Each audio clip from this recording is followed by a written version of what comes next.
Good afternoon, sir. We are the Group 10. This is our miniature coffee shop. And this is ito yung nasa gilid namin na design.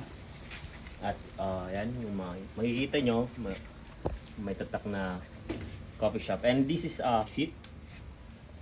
And dito rin sa likod namin, meron kaming design. And this second fire exit. And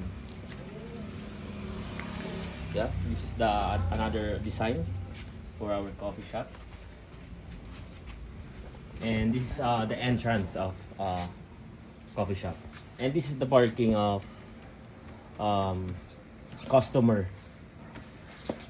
And let's see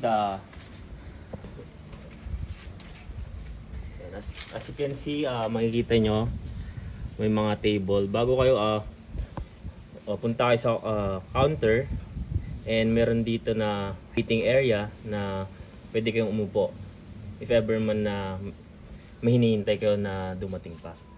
And this is the table of coffee shop. So bali apat po sila. And this is the another table for family. And this is the kitchen. As you can see. And this is the counter, and this is the sink and stove, and this is the refrigerator.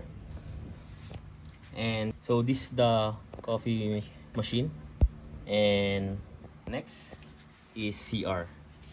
So I have two toilet, so women and men. Okay. Tas yung ratio ng aming dining area ay 60% and the kitchen is 40%.